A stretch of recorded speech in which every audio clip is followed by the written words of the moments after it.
Agradecemos su asistencia a esta actividad organizada en conjunto entre el Tribunal Constitucional y el Senado de Chile, en la que se brindará una charla magistral por parte del vicepresidente del Tribunal Constitucional de Italia, doctor Francesco Viganò, sobre el funcionamiento de la Corte Constitucional Italiana y el control de la ley en relación al derecho internacional de los derechos humanos. Saludamos a las autoridades presentes, al senador Ricardo Lagos Weber, vicepresidente del Senado, a la señora Daniela Marci Muñoz, presidenta del Tribunal Constitucional, al señor Francesco Viganò, vicepresidente de la Corte Constitucional Italiana, al señor Raúl Guzmán Uribe, secretario general del Senado, a la excelentísima embajadora de Italia en Chile, señora Valeria Bagliotti, y del mismo modo extendemos un saludo a todas las autoridades y representantes de las instituciones que nos acompañan, al equipo directivo del Senado, a las abogadas y abogados del Senado, señoras y señores. La presente jornada comenzará con las palabras de bienvenida por parte de las autoridades organizadoras de ambas instituciones, una introducción por parte del moderador de esta instancia y la presentación del señor Francesco Viganò. Posterior a ello, existirá media hora para las preguntas de la audiencia. A continuación, ofrecemos la palabra al señor Raúl Guzmán Uribe, secretario general del Senado.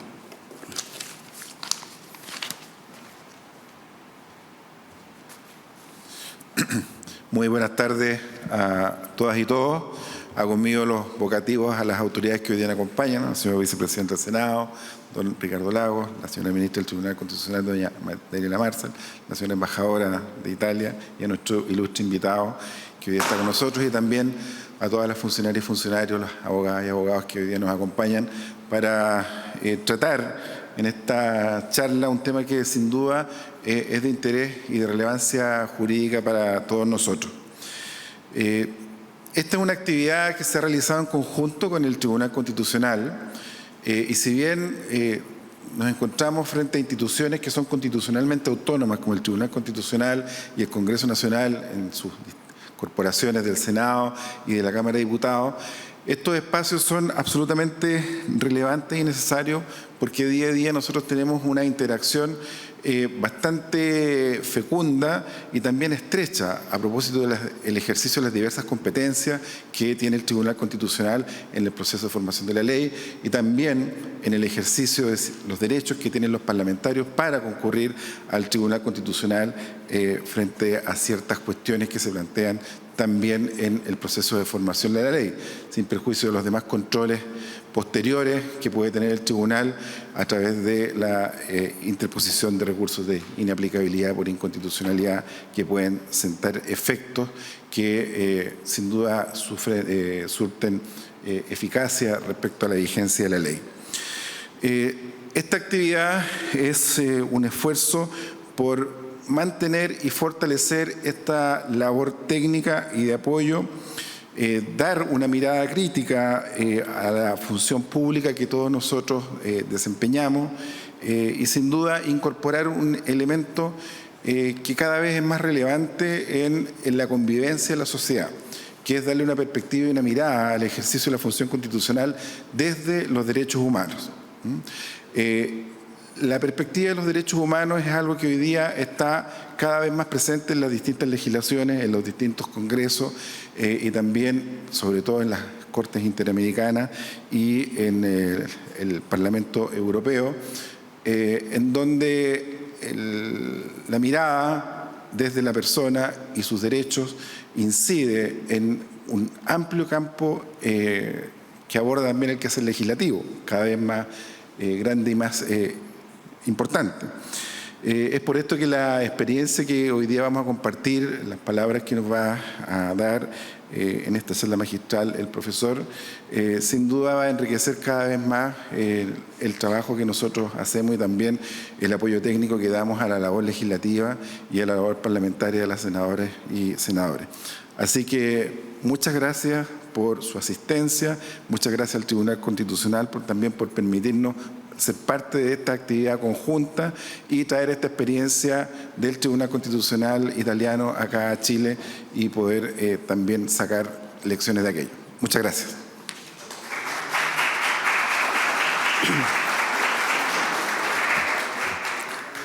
Agradecemos las palabras del señor secretario general del Senado. Continuando con la actividad, damos la palabra a la presidenta del Tribunal Constitucional, señora Daniela Marci Muñoz.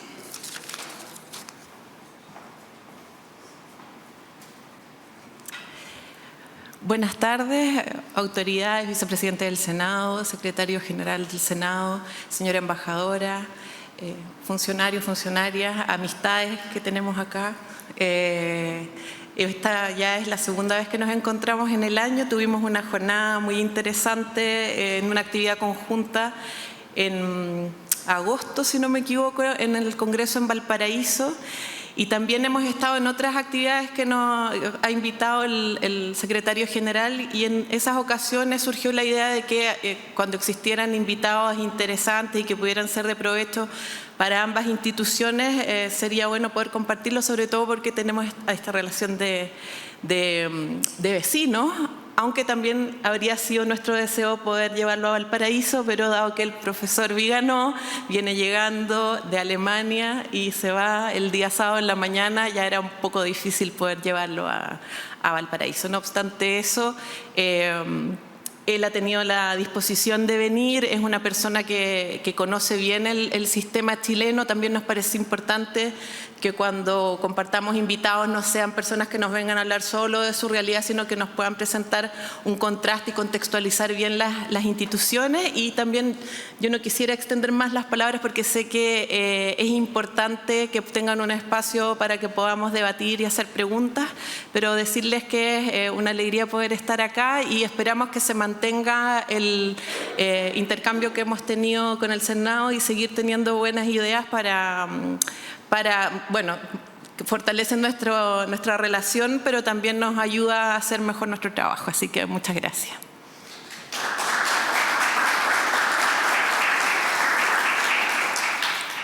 Agradecemos las palabras de la presidenta del Tribunal Constitucional, Daniela Marci Muñoz. A continuación, ofrecemos la palabra al vicepresidente del Senado, senador Ricardo Lagos.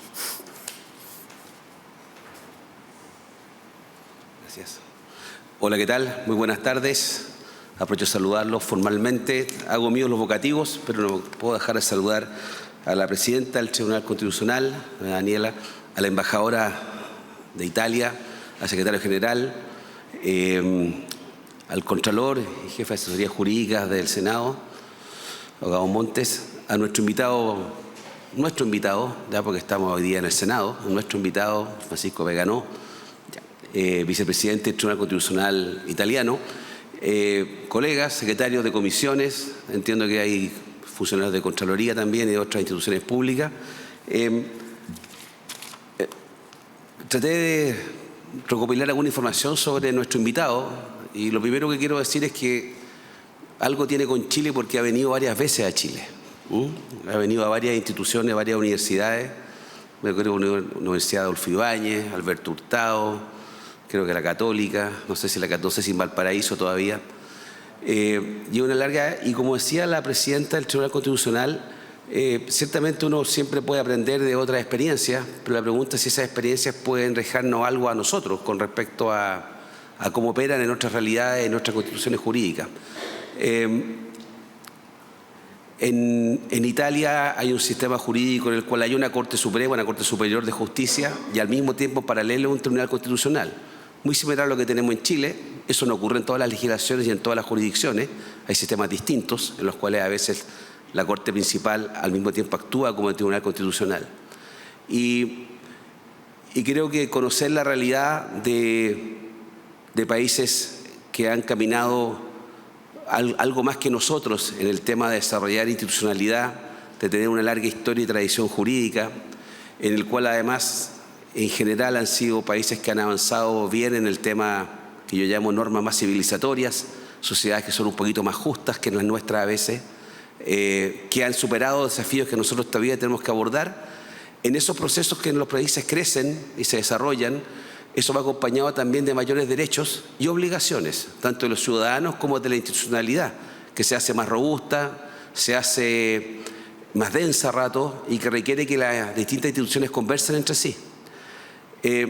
No es infrecuente que a medida que avanza, por ejemplo, lo que son la inteligencia artificial, las tecnologías de la información, hay un creciente debate entre libertad personal, interés público, cómo conversa la libertad individual, la libertad de expresión con el derecho a la privacidad. Y esto tiene que solucionarse al final normativamente.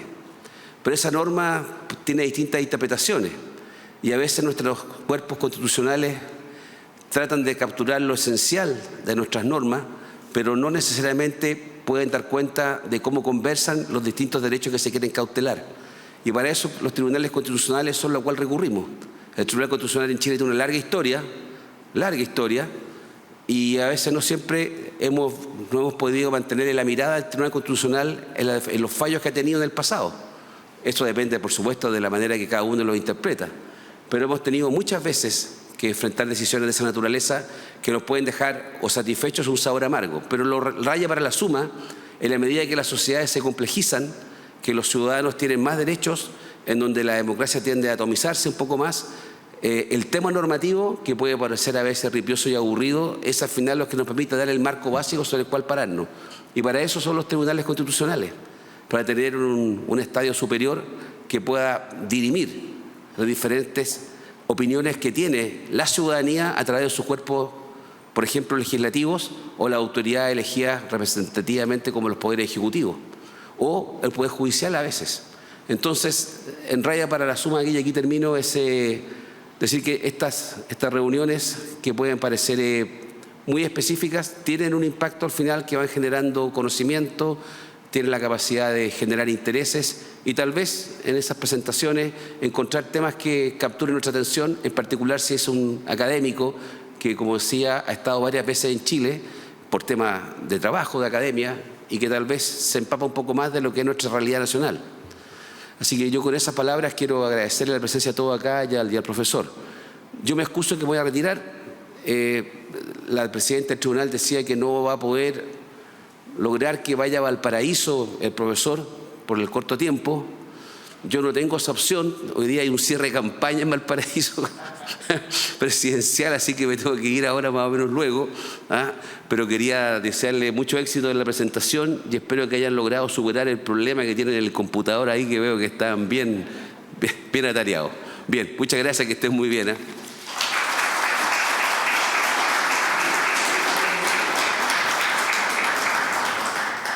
Agradecemos las palabras del señor vicepresidente del Senado. Aprovecho de saludar al senador Francisco Chaguán, quien también nos acompaña en esta oportunidad.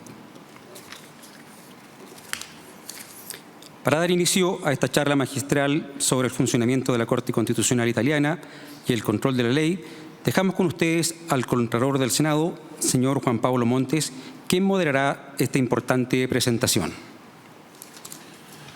Buenas tardes a todas y a todos. Sin perjuicio que hago conmigo los vocativos, no puedo dejar de saludar al vicepresidente del Senado, a la presidenta del Tribunal Constitucional, al secretario general del Senado, a la embajadora de Italia acá en Chile, al senador Francisco Chaguán y a los demás presentes en esta charla. Antes de presentar a nuestro profesor que dará la charla magistral, señalarles que en cada puesto hay un papel con un QR donde pueden hacer alguna pregunta que quieran realizar, que se verificará al final de su presentación.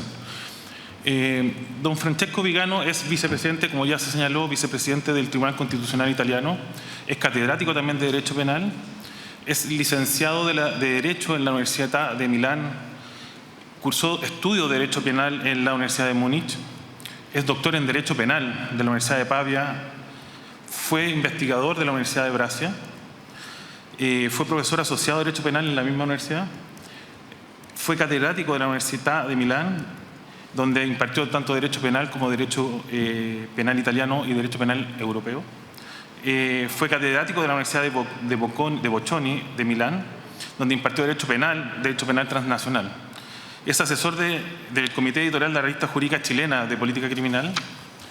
Fue secretario general de la Sociedad Internacional de Derecho Penal, miembro del Consejo de Administración del Instituto de Derechos de Estudios Superiores de Ciencias Penales. Es también miembro del Consejo de Administración del Grupo Italiano de Asociación Internacional de Derecho Penal. Fue miembro del Grupo Italiano de Expertos Jurídicos FRALEX, designado por la Agencia de Derechos Fundamentales de la Unión Europea para la elaboración de informes sobre la aplicación de derechos fundamentales en los ordenamientos jurídicos nacionales. Es profesor invitado regularmente en distintas universidades, También lo ha sido, como se señaló, en universidades en Chile, tales como la Universidad de Talca, Diego Portales, Universidad Mayor, Universidad Adolfo Ibáñez. Fue miembro de la Comisión del Ministro de Justicia para la Reforma de la Prescripción, como también de la Comisión del Primer Ministro para la Implementación de la Lucha contra el Crimen Organizado. Es autor y coautor de 6 monografías, coeditor de 8 libros y de más de 140 artículos referentes. Sus principales líneas de investigación son Derecho Humano y Derecho Penal, impacto del derecho de la Unión Europea e Internacional de Derecho Penal, justificación y eximientes contra delitos de la persona, derecho médico, eutanasia, delincuencia organizada y terrorismo, así como también de corrupción. Además, habla bastante idiomas, español, inglés, alemán y francés. Por eso lo dejamos con usted al profesor, el señor Francesco Bocconi.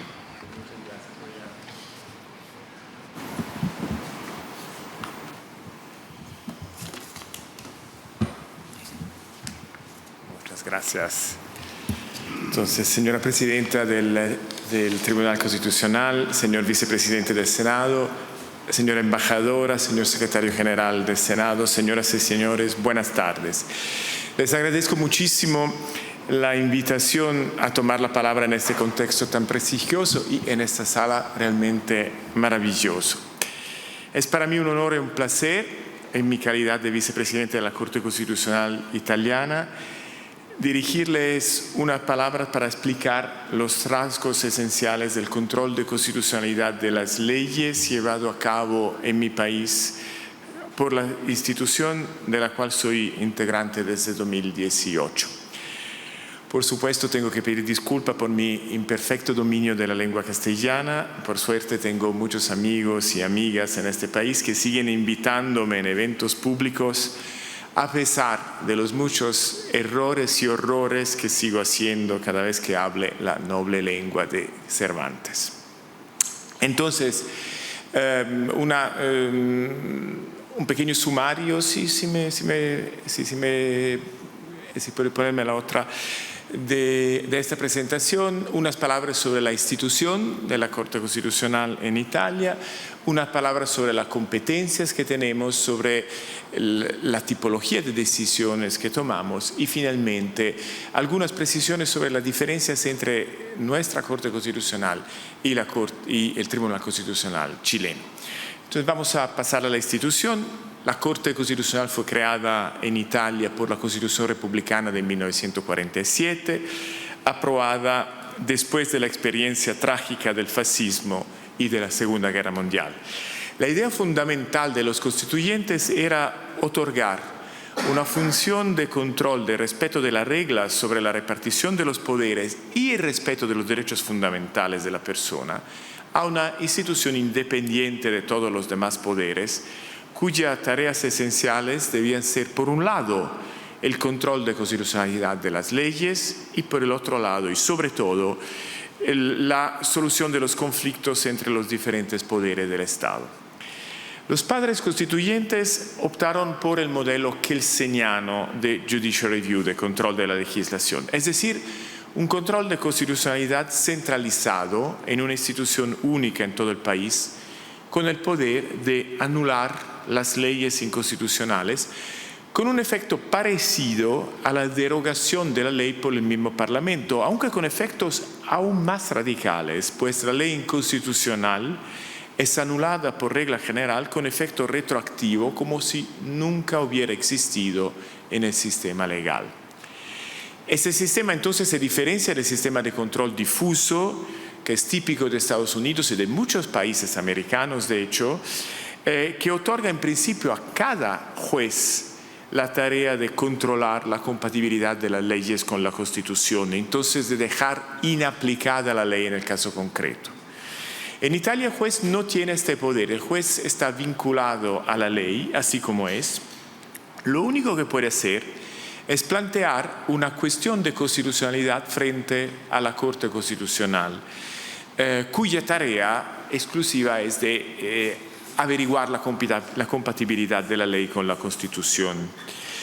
Y los jueces tienen esta posibilidad, es decir, de plantear una cuestión incidental o prejudicial, si quieren, de constitucionalidad a la Corte, cuando opinen que una ley relevante para la decisión del caso concreto no sea compatible con la Constitución. Pero la responsabilidad final de determinar si la ley es compatible o no con la Constitución solo es de la Corte Constitucional.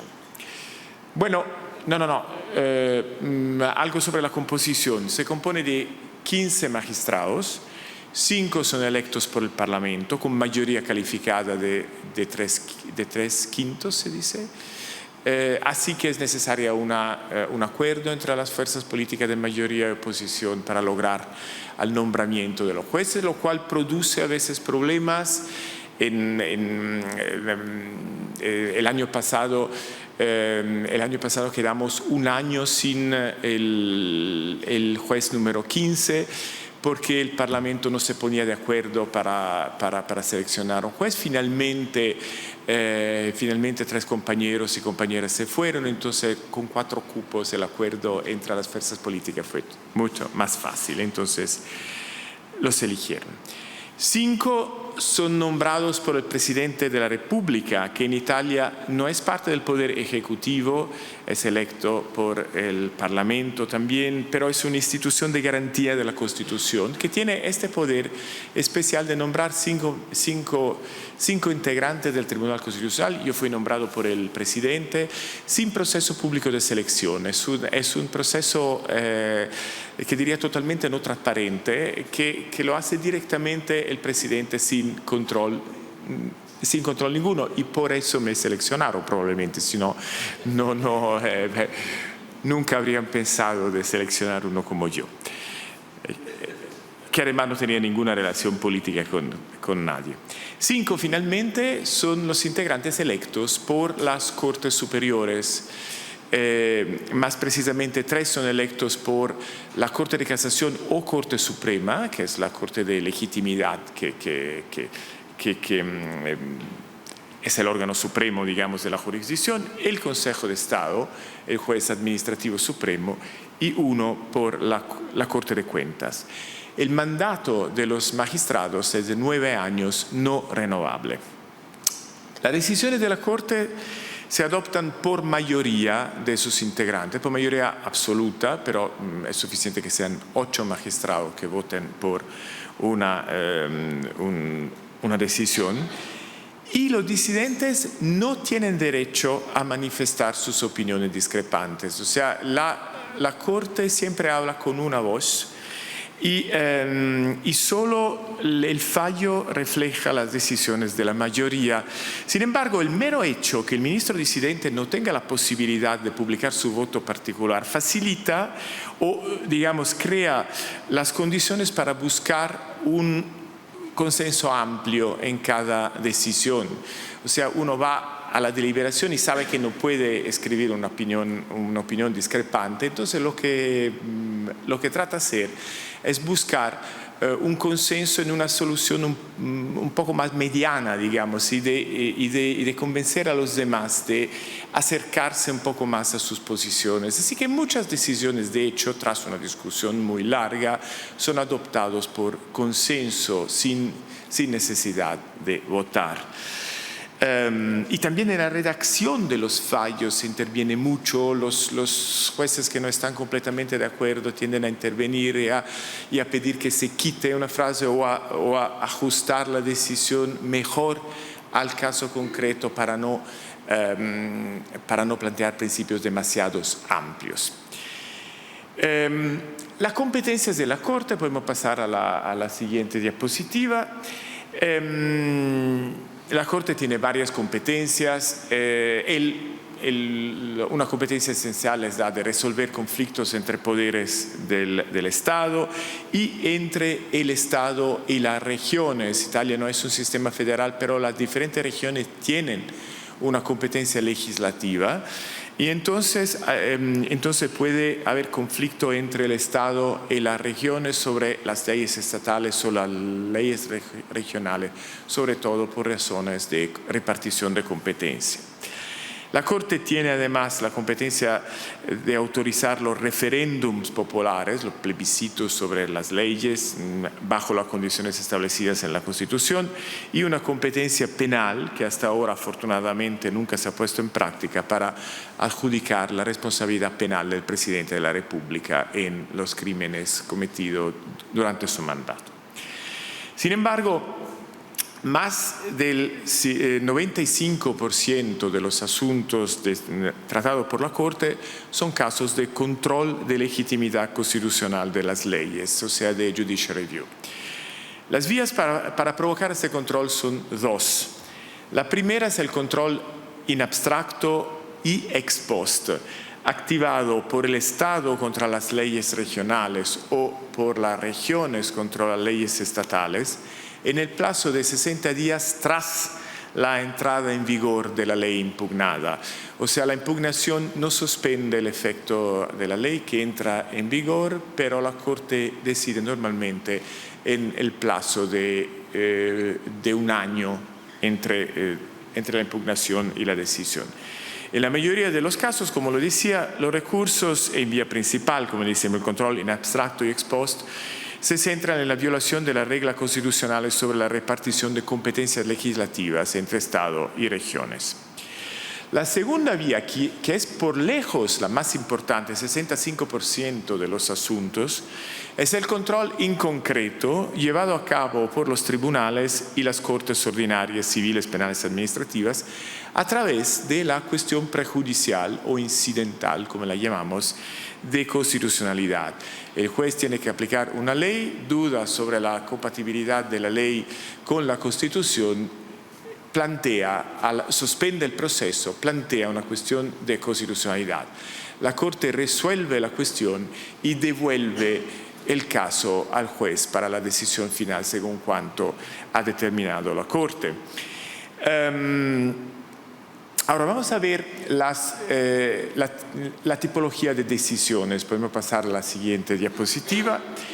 Entonces, según el modelo kelseniano, la Corte Constitucional solo debería tener el poder de anular una ley. La decisión de la Corte, según Kelsen, es un actus contrarios a la legislación. Entonces, una derogación, de hecho, de la ley.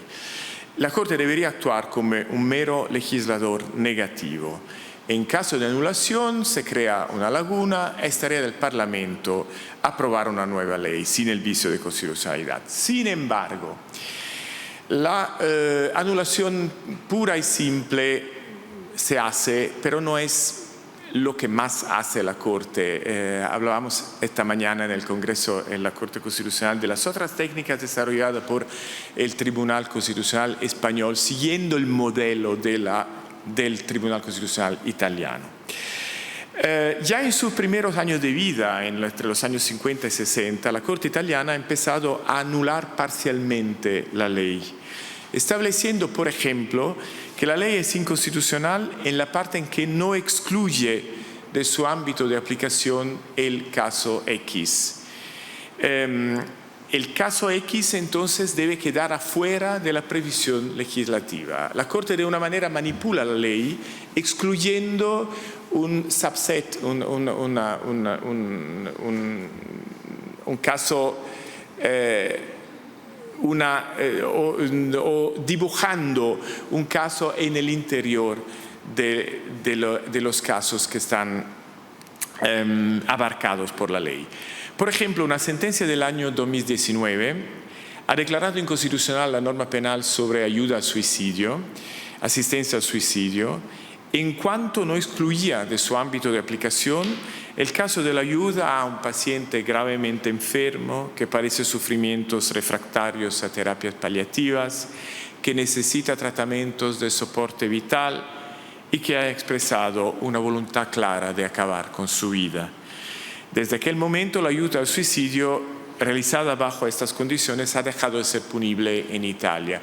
Entonces, la ley siguió existiendo pero en los códigos penal, en los códigos penales que se compran en cualquier tienda, se lee que la Corte ha declarado parcialmente inconstitucional en la medida en que esta ley penal incluya también este caso. Entonces el caso ahora queda fuera de la previsión normativa.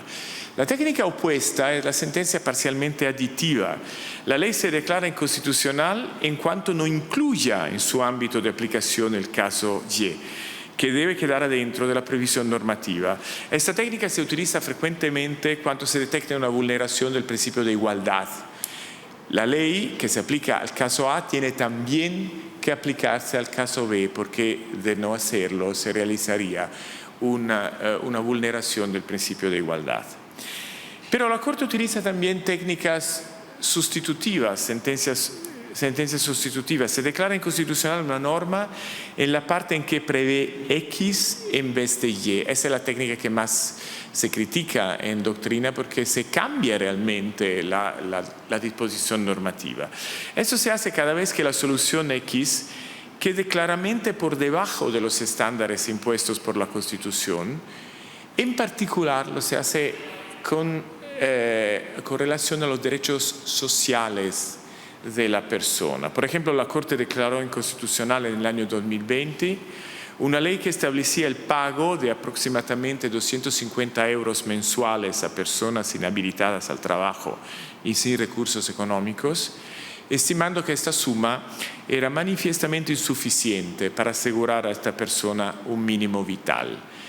Lo mismo, entonces, ¿y qué hace la Corte? Decidió que esta suma tenía que ser al menos doble en consideración del costo de la vida en Italia y modificó la ley de manera correspondiente, señalando, sin embargo, que el legislador podía a su vez dictar una regulación diferente, siempre que asegurara las condiciones para una vida digna a estas personas. Lo mismo hace la Corte cuando estima, por ejemplo, que la pena en derecho penal, cuando la pena mínima prevista por la ley para un delito es desproporcionada a la gravedad del delito. Entonces, la pena mínima es directamente rebajada por la Corte, sin perjuicio de la libertad del legislador de modificar nuevamente la ley en cuanto lo quiera, pero en el marco del principio de proporcionalidad de la pena. En otras ocasiones, la Corte acredita, esta es la inadmisibilidad más invocación de reforma, la Corte acredita la inconstitucionalidad de la ley, pero no encuentra en el sistema una solución ya existente que pueda sustituirse a la elección legislativa, o bien opina que una reforma legislativa más compleja, más general, es necesaria para remediar a la vulneración de los derechos o de los principios constitucionales.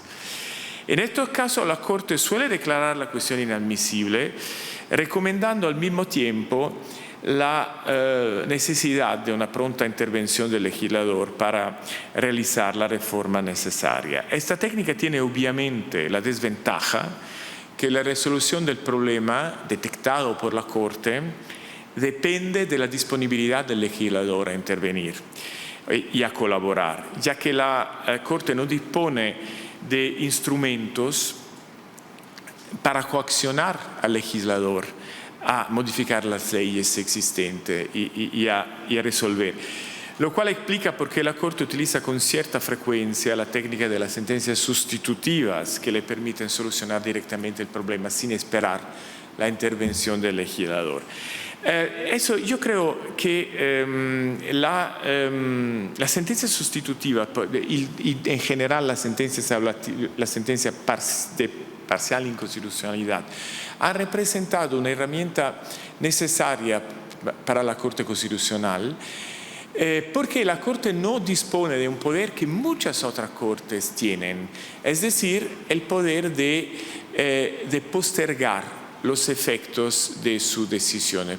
Por ejemplo, el Tribunal Constitucional alemán, el Consejo Constitucional francés, el Tribunal Constitucional español tienen el poder de declarar la inconstitucionalidad de una ley y, sin embargo, de posponer los efectos de la declaración de inconstitucionalidad. Entonces, manteniendo vital la norma en este periodo transicional para otorgar al legislador el tiempo necesario para intervenir y modificar la ley. Entonces, con esta herramienta, la Corte Constitucional sí puede funcionar como un legislador negativo. Señala el problema, declara la legitimidad, pero no crea inmediatamente una laguna, no crea un vacío, una laguna, entonces un vacío en la regulación, lo cual, por ejemplo, es un gran problema en derecho penal. Siempre lo mencionaba la compañera en el Congreso esta mañana. Si la Corte declara la inconstitucionalidad de una ley penal por ser la pena desproporcionadamente alta, se crea un vacío. Con efecto retroactivo, los condenados salen de la cárcel, ¿no? Porque la sentencia tiene que ser revocada. Para evitar estos efectos, los tribunales constitucionales en muchos países del mundo tienen esta herramienta de posponer los efectos de las decisiones. En Italia no tenemos este poder, ni lo hemos asumido por vía de interpretación judicial, porque tenemos una norma constitucional que dice que a partir del día siguiente de la publicación de una sentencia de inconstitucionalidad, la ley no puede ser aplicada por ningún tribunal, y ese es un obstáculo textual a esta solución de posponer los efectos. Entonces, para evitar una situación de declaración de inconstitucionalidad sin poder hacer nada, la Corte interviene con esta técnica de manipulación de la ley para crear, de hecho, soluciones transitorias hasta el momento que el legislador pueda intervenir. La experiencia enseña que muchas veces el legislador no interviene, deja la ley como está, entonces la solución de la Corte se cristaliza, de hecho,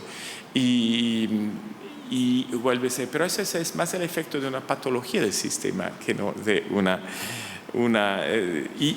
y la responsabilidad, yo creo, es en aquel momento del legislador. Finalmente, incluso en las sentencias que son las más frecuentes, en las cuales la Corte desestima la cuestión de constitucionalidad, la Corte puede interpretar la ley impugnada de manera conforme a la Constitución, es decir, se rechaza la cuestión de constitucionalidad, pero se señala a todos los tribunales del país y al mismo tribunal que planteó la cuestión en el caso concreto, que una diferente interpretación sí vulneraría los principios constitucionales. Entonces, la Corte, de hecho, dicta la interpretación constitucionalmente conforme de la ley, apostando sobre la disponibilidad de los tribunales a colaborar con la Corte y a seguir esa interpretación, lo cual normalmente sucede. Estas sentencias no son stricto sensu vinculantes, las únicas vinculantes son la de inconstitucionalidad, pero son normalmente respetadas porque los tribunales son conscientes de que en caso de persistir con interpretaciones inconstitucionales, la Corte podrá declarar finalmente la inconstitucionalidad de la ley en cuanto interpretada como la interpretan los tribunales. Quiero entonces concluir destacando una diferencia esencial entre los dos sistemas de control de constitucionalidad, sin querer decir, obviamente, que el sistema de constitucionalidad italiano es mejor del chileno, lejos de este, pero simplemente para que quede claro que los dos sistemas tienen una raíz cultural común, pero sí son diferentes en sus aplicaciones prácticas. Primera diferencia, la Corte italiana nunca se pronuncia con efecto limitado al caso concreto. El caso es la ocasión para que el juez plantee una cuestión de constitucionalidad, pero los efectos de la decisión no se refieren solo al caso concreto de donde sale la cuestión de constitucionalidad.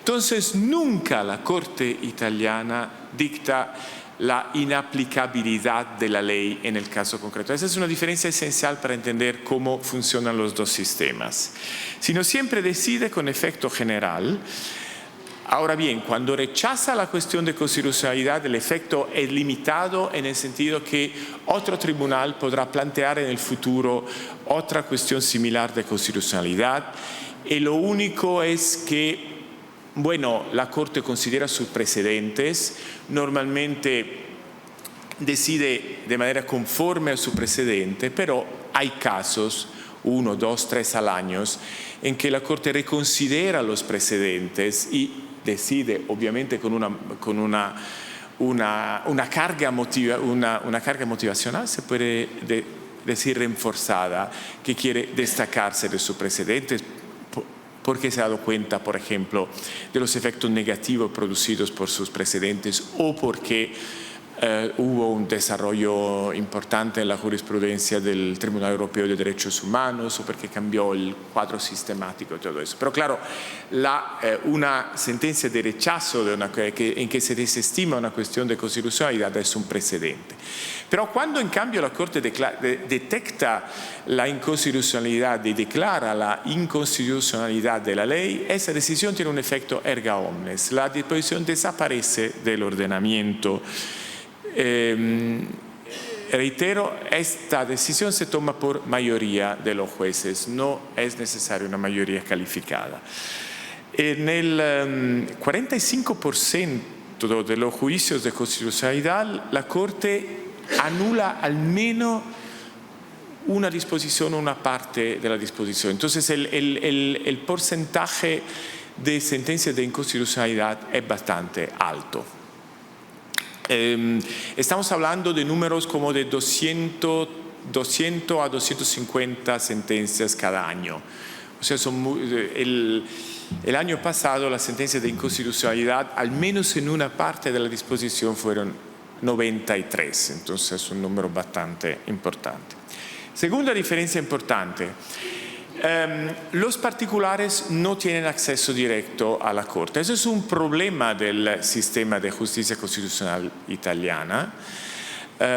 Quizá los jueces ordinarios dirían es una ventaja del sistema de constitucionalidad, porque lo único que los particulares pueden hacer en Italia es solicitar al juez, a su juez, al tribunal que está procediendo o a la Corte de Casación, de plantear la cuestión frente a la Corte.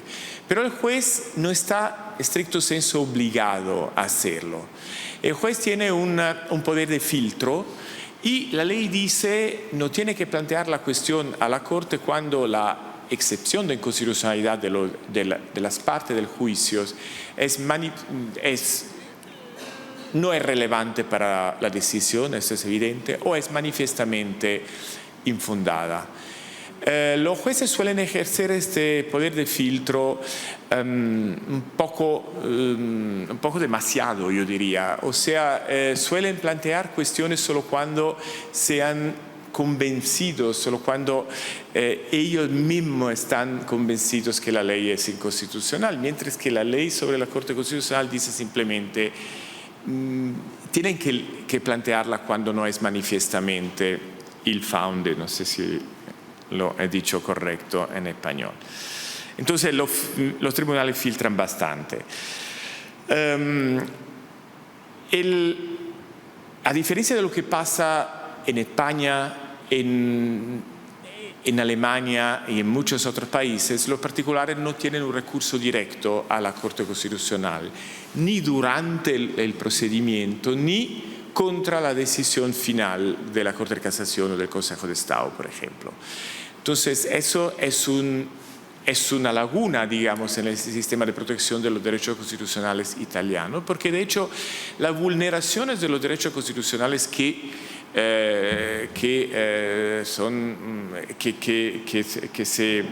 se realizan por efecto de acciones administrativas o judiciales tienen que remediarse en el interior del sistema de justicia ordinaria. Eso tiene la ventaja para la Corte Constitucional que el número de las applications, el número de los casos que llegan a la Corte es bastante reducido, ¿no? Como le decía, o sea, nosotros tardamos como máximo un año para decidir, entonces no tenemos backlog.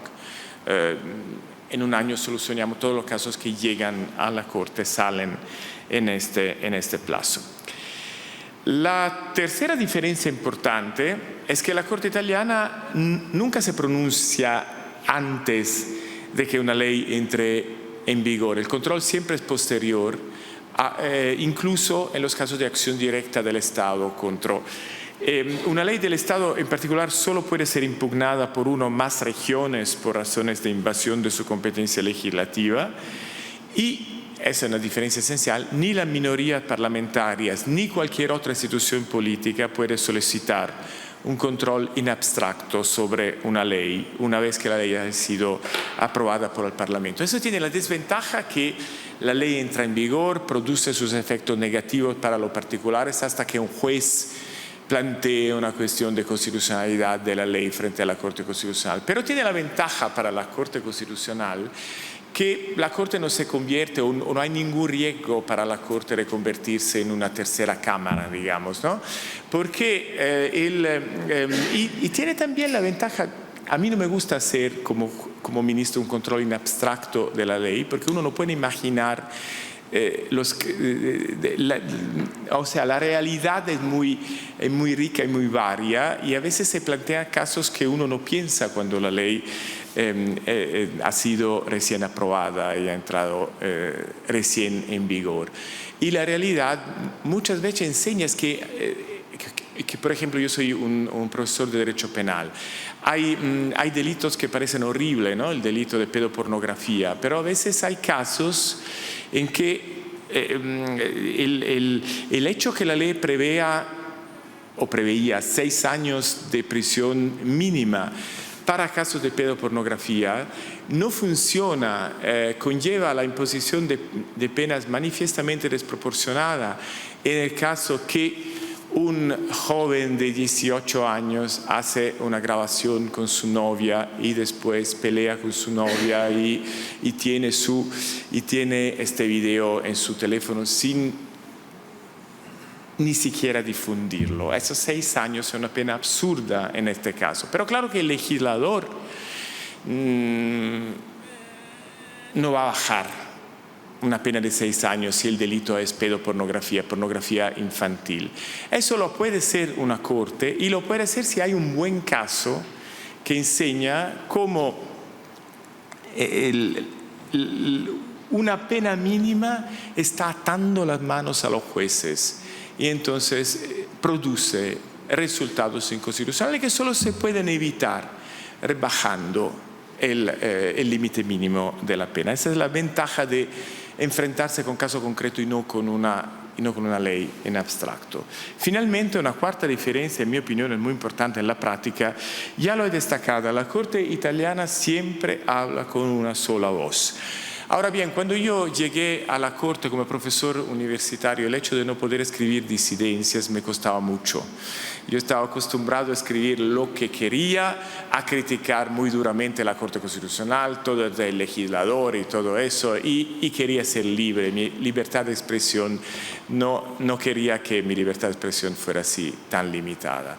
Sin embargo, ahora que llevo 7 años y medio en la Corte, yo tengo la impresión que la idea que los jueces no pueden, sobre todo los jueces electos por el Parlamento, no pueden expresar su opinión, los hace más libres, porque nadie puede controlarlos. Y de hecho, los jueces que son electos por un partido político, o sea, por designación, digamos, no directamente porque necesitan los 3/5, pero digamos que son electos por designación de un partido político, muchas veces en el colegio, en la discusión colegial, se sienten mucho más libres y se acercan a las posiciones de los otros jueces, porque nadie puede controlarlo, porque no se sabe lo que han votado y no tienen el deber, para así decirlo, de expresar su opinión para complacer a sus electores o al público de referencia, porque también los académicos tienen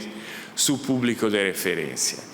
Claro, te cuesta mucho como juez redactor de un fallo escribir un fallo que no compartes mucho, ¿no? Eso es algo que... Pero en final, yo creo que la Corte habla con una voz, entonces es menos expuesta de esta manera a ser considerado un sujeto político, lo cual es la última cosa que la Corte tiene que ser criticada por eso. Eso permite entonces asegurar una cierta distancia de la Corte del debate político y asegura quizás un mayor prestigio y autoridad a sus mismas decisiones. Incluso cuando no sean gratas a la mayoría política contingente, eso no impide que algunas decisiones hayan sido criticadas muy duramente. Hablaba con la señora presidenta esta mañana de una decisión en la cual relajamos o en la cual, digamos, admitimos la posibilidad para condenados por mafia de salir de la cárcel aunque sin colaboración con la policía y con los fiscales, ¿no? Una norma que teníamos era una norma que dice quien ha sido condenado por mafia nunca puede salir de la cárcel hasta el cumplimiento de su pena, pero si es cadena perpetua, por ejemplo, eso quiere decir realmente nunca hasta la muerte si no colabora. Nosotros decidimos, conformemente a un fallo del Tribunal Europeo de Derechos Humanos, que esta regla era demasiado dura y la cambiamos de una manera, ¿cómo decir?, para establecer un régimen intermedio entre régimen aplicables a los presos comunes y a y a la ley como era. Y las críticas fueron muy duras, o sea, los políticos nos atacaron, una parte de los políticos nos atacaron muchísimo, diciendo que esta decisión favorecía a la mafia. Pero eso no asegura nada. Pero digamos que en general, hasta ahora las críticas que se han hecho al Tribunal Constitucional fueron bastante moderadas, y aunque a pesar del número muy alto de leyes que anulamos cada año, entre ellas leyes que han sido aprobadas por la misma mayoría parlamentaria que está al poder. Entonces yo diría que en este sentido nos defendimos bastante de esta manera. Ahora, yo creo que le he dado, para no extenderme demasiado, los rasgos esenciales del sistema italiano. Estaría encantado de responder a sus preguntas y sus inquietudes. Muchas gracias por su atención.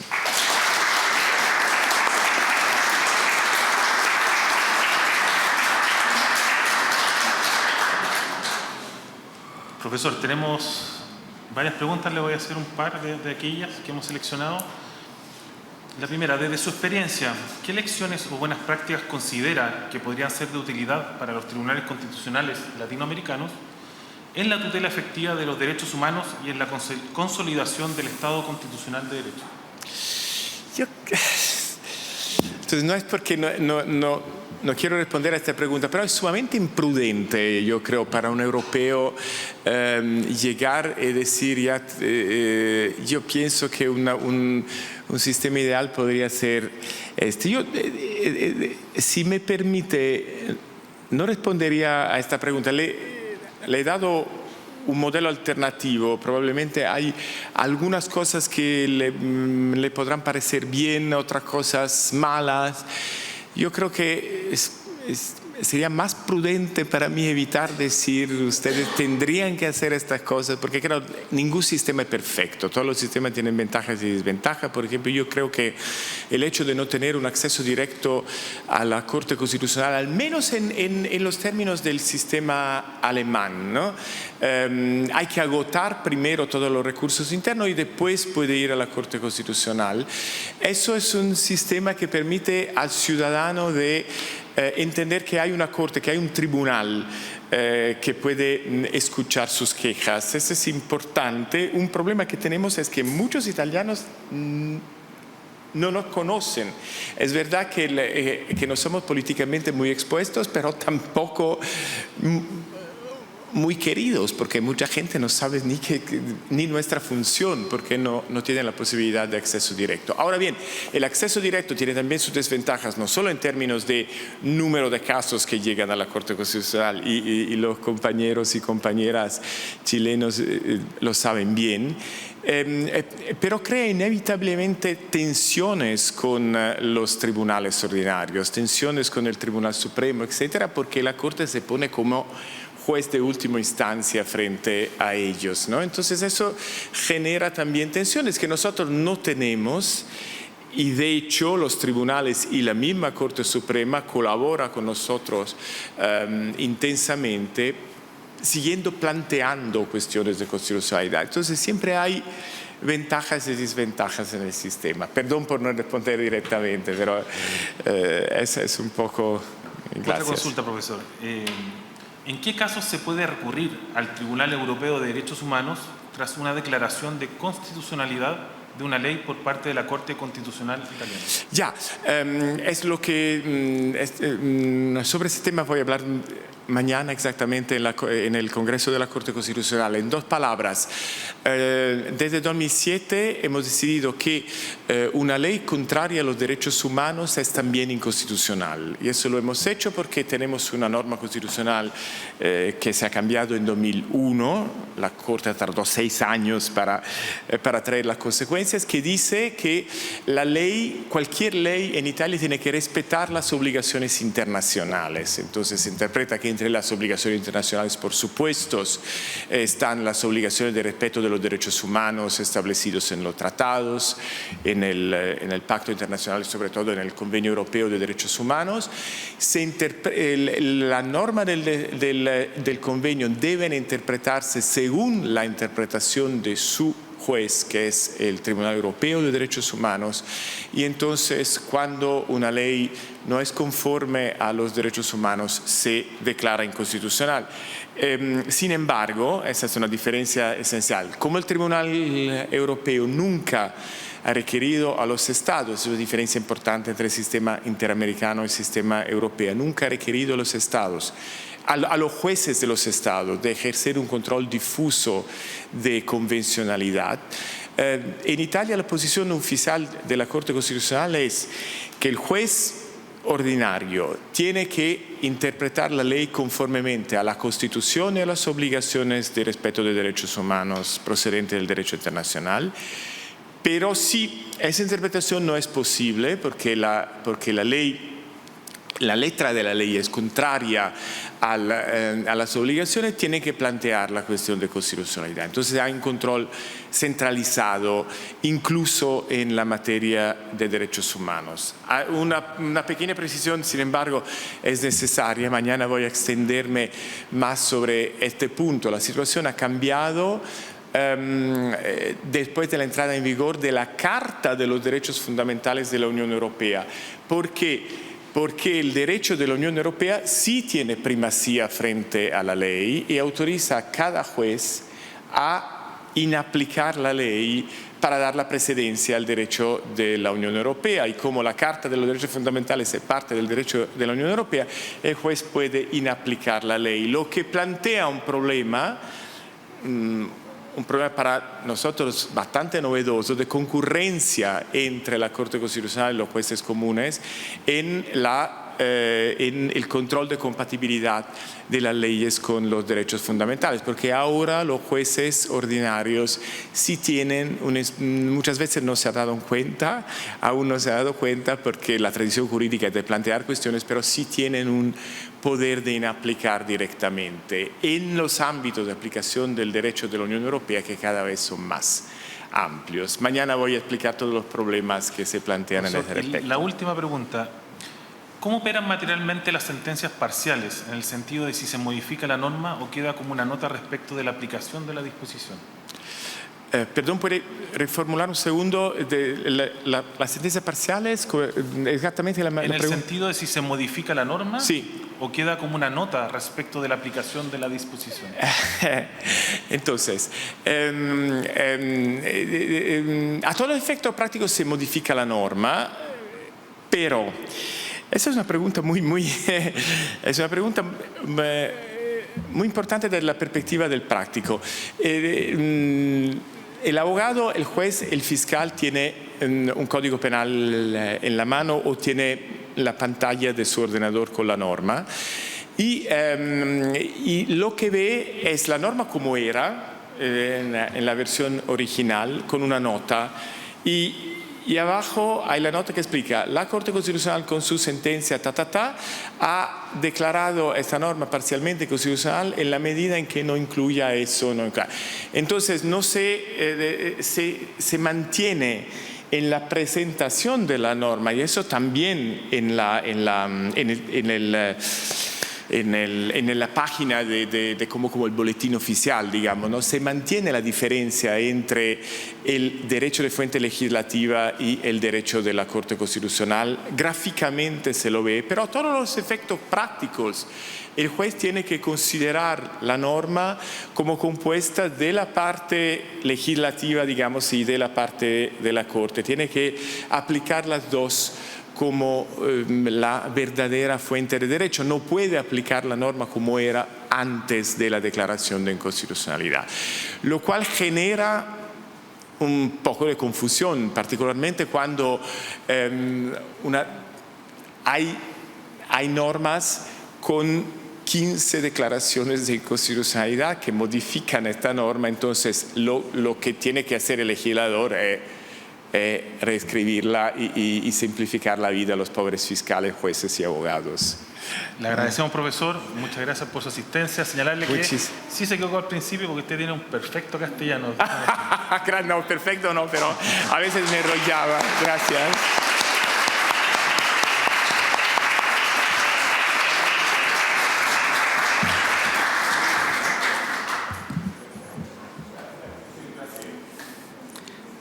Agradecemos la presentación del profesor don Francesco Viganò, y a continuación corresponde que el señor secretario general del Senado, don Raúl Guzmán Uribe, otorgue un reconocimiento institucional al profesor que nos habló y a la presidenta del Tribunal Constitucional en agradecimiento por esta importante iniciativa. Invitamos a pasar adelante al señor secretario general del Senado, al señor Francesco Viganò, y a la presidenta del Tribunal Constitucional, señora Daniela Marci Muñoz, por favor.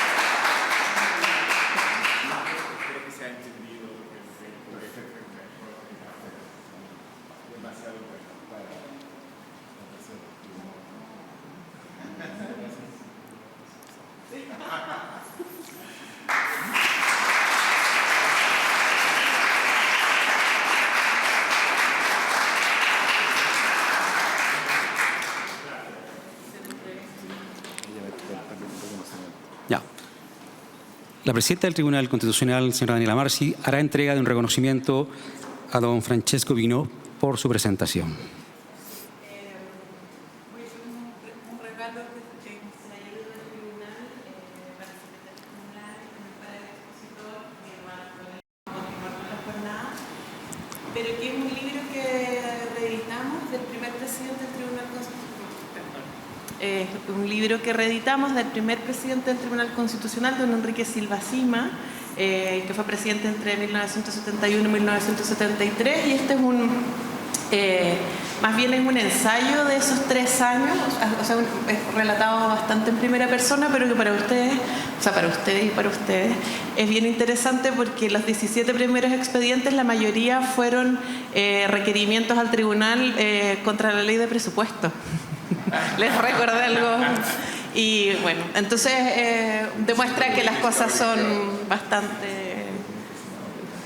Y Contralor General de la República, sí, así que una persona muy importante de la historia jurídica y política del país. Bueno, así que eso pues.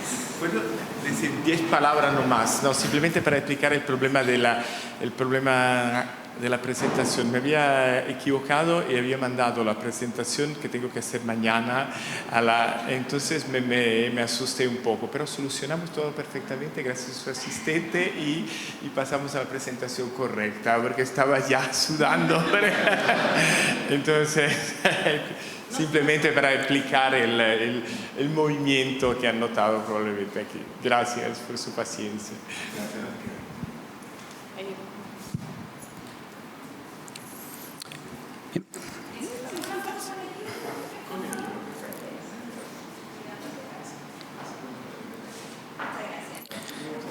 Con la entrega de estos reconocimientos, damos por concluida la charla magistral